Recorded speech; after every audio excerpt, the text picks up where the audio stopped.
I'm Rita Tita Gita Mayor. Thank you so much for subscribing this channel. Please don't forget to like, comment, share, so that others will also be equipped about their potential. And if you are new, click the subscribe and notification bell so that you will be notified whenever I will upload a new video. In this channel, you will receive Wisdom for Living. We are now on day 342. Misconceptions of Law, Part 1. Our text is found in 1 Timothy chapter 1, verse 8.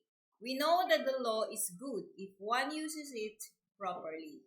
So, ang batas ay mabuti kapag ito ay gina-practice natin. Kapag hindi, sigurado maranasan mo yung consequence.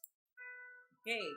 So, let's study yung misconception para mas maging maayos yung ating pananaw tungkol sa batas at magkakaroon tayo ng desire to obey the laws and principles of God. The limitless ability God has given us to do all we can think, to accomplish all we can imagine, to fulfill every aspirations we entertain, cannot survive unless we obey God's laws and live within His limitations. To encourage an accepting attitude toward God's laws and commandments, let us examine some of the misconceptions that surround the concept of law. So remember na ang Diyos ay binigyan niya tayo ng kakayahan that you can do everything you can imagine. He has given you the ability to think and accomplish what you can imagine. So, binigyan niya tayo ng ganung kakayahan. Pero binigyan niya rin tayo ng law para tayo iikot sa limitation na yan at hindi tayo mag-suffer sa consequences.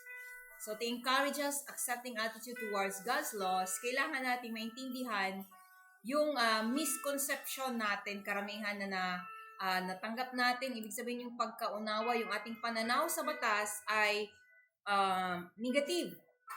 Di ba? Pag narinig natin, most of the time, pag nakarinig tayo ng batas, mostly ay to restrict us, para higpitan tayo, yan, mga ganun, di ba?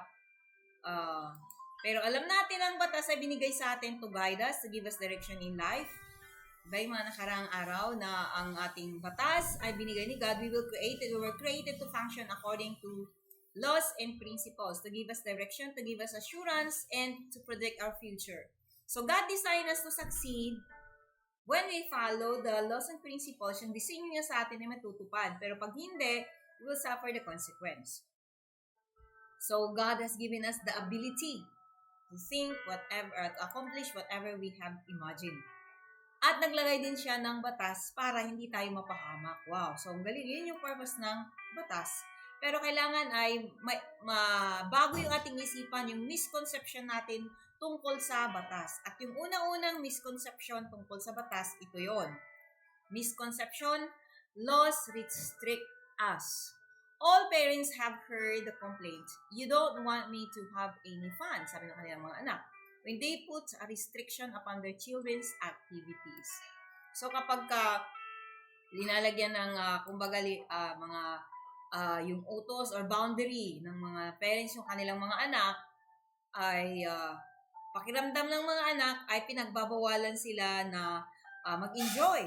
So yun yung kanilang alam. So whether it is a curfew, for example, ito yun.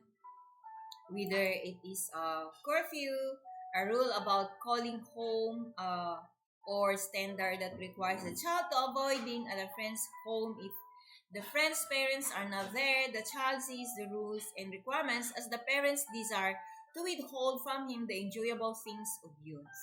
So ito yung pananaw ng isang bata na kapag ka naglagay ng boundary o curfew yung magulang na kapag ang kanilang rule sa kanilang tahanan ay kailangan tawagan or tumawag kapag hindi makauwi ng maaga o kaya ay hanggang 10 lang yung curfew mo o hanggang 12 o hindi ka pwedeng matulog sa ibang bahay or matulog sa bahay ng classmate mo pag walang yung parents nila. So pag may mga ganun na nilalagay o maglaro ka lang ng tablet or cellphone mo ng ganitong oras, so ang pakiramdam ng bata ay wini-withhold yung kanyang kaligayahan. Pinagbabawalan siya sa kanyang kaligayahan to enjoy things. So, yun yung isipan ng isang anak. Okay, so ng isang bata, karamihan ganun, di ba? So, very often, dahil sa ganung kaparaanan, dahil mindset, ganun sa mga rules, ito yung nangyari. Very often, we transfer this same attitude into our relationship with God. We see God's thou shall nots as His means of taking the fun out of life. Then His laws appear to be restrictive instruments that limit our freedom to do what we want, when we want, where we want, with whom we want. So, dahil doon sa mindset na yon na kapag ka sinabihan ka ng magulang mo, may curfew, hindi pwedeng matulog sa ibang bahay, hindi pwedeng maglaro ng buong gabi. So, ang pakiramdam mo ay hinihigpitan ka. To restrict means to, sa Tagalog ay higpitan, mahigpit. So, mahigpit kasi ang mga magulang ko. Hindi, ginagawa lang nila yon para sa ikabubuti natin, di ba? So, yung mga batas at tuntunin na nilalagay ng ating mga magulang ay para sa ating ikabubuti. So, ganoon din sa ating tagapaglikha. Na dapat yung mindset natin ay mabago tungkol sa batas kasi ang batas ang nilikha ni God, ni-establish ni God to govern the physical world, to govern our life, is to help us, protect us from any harm, to help us and give us direction in life, to help us enjoy things in life kasi grabing tindi yung ability na binigay sa atin ni God. Binigyan tayo ng kakayahan na matindi. Ano yun? Whatever you think, you can accomplish it. Yun, may kakayahan ka na ganon. And He has given us those laws so that we will not abuse or we will not be into harm. Ibig sabihin, hindi tayo mapahamak.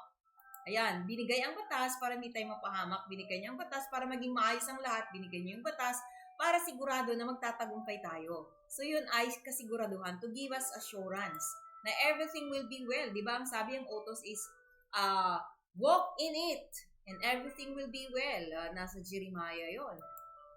7:23. So if I'm not mistaken, di ba mga nakarang araw, yun yung ating text. So napakahalaga na magkaroon tayo ng tamang mindset. Pangalawa, na misconception. Misconception laws inhibit us. When we say inhibit, ay pinagbabawalan. So yung restrict ay pinaghihigpitan. So, yun yung maling conception, mindset, pananaw sa batas.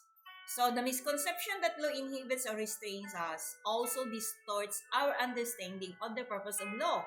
The perception is readily evident in the attitude of the employee who feels that the obligation to punch a time clock trumps her preferred style of arriving at work 5 or 10 minutes after the designated starting time and making up the time at the end of the day.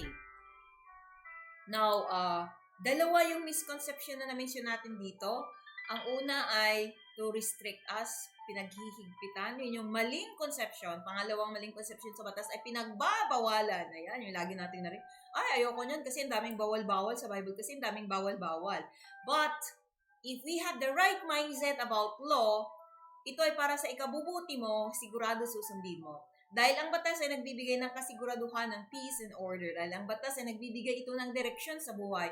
Dahil ang batas ay nagagaranti para ikaw ay magtagumpay pag sinunod mo ito. Pero dahil mali ang ating concept tungkol sa batas, ang daming mga tao na ayaw sumunod sa batas, pakiramdam ay pinaghihigpitan at pinagbabawalan.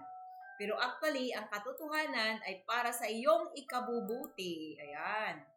So, hindi naman gagawa si God ng batas na para sa ikasasama mo. God is not killjoy. So, or perhaps young people believes that an apartment house rules to rent only to married couples inhibits their freedom to live together. Or yet again, a club that makes much of its income from a daily happy hour may consider an ordinance that holds establishments responsible for accidents involving their patrons unnecessarily prohibitive. So, syempre, para i-protect yung kanilang mga customers, for example, sa isang beach. Hindi ka pwedeng magpalayo ng kahit gaano kalayo dahil nilagyan nila ito ng boundary. So, minsan, ayoko dyan, hanggang doon ka lang pwede, hindi ka pwedeng makapagitna. Bakit nila ginagawa? To protect you. So, yun, nilalagay yun ng may-ari, for example, ng beach, to protect you na hindi ka maanod o hindi ka malunod. So, hindi yun para higpitan ka or bawalan ka, kundi para i-protect ka sa kapahamakan. So, ganun yung batas na ginawa ni God to protect us from any harm. So, kasi marami siya, ka-killjoy naman, ayan, di ba? So, si God hindi killjoy. Gusto ni God, mag-enjoy ka. Kaya nga binigyan niya nga tayo ng kakayahan. Whatever you think, you can accomplish it. But you have to follow the laws and principles that He has established so that you will enjoy the benefits. But if not, you will disobey, you will misuse that ability that God has given you. So, kapag ginamit mo yung ability mo na whatever you think it, you can do it, hindi mo ito ginamit na ayon sa specification niya, ayon sa batas at tuntunin niya, pwede kang makapahamak ng ibang tao, hindi lang yung sarili mo. Kaya kailangan ay magkaroon tayo ng tamang pananaw tungkol sa batas.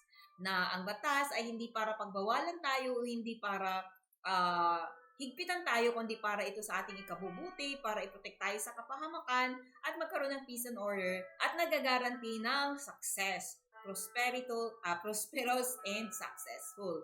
So, mayroon tayong kakayahan, but we have to follow the laws and principles, and we must have the right mindset about laws, that laws were given to us not to restrict us, not to inhibit us, but to protect us from harm, to give us assurance of our sure destiny. So my question is this: what are the two conceptions about law? Misconceptions about law. So what are the two misconceptions about law? Thanks for watching. God bless.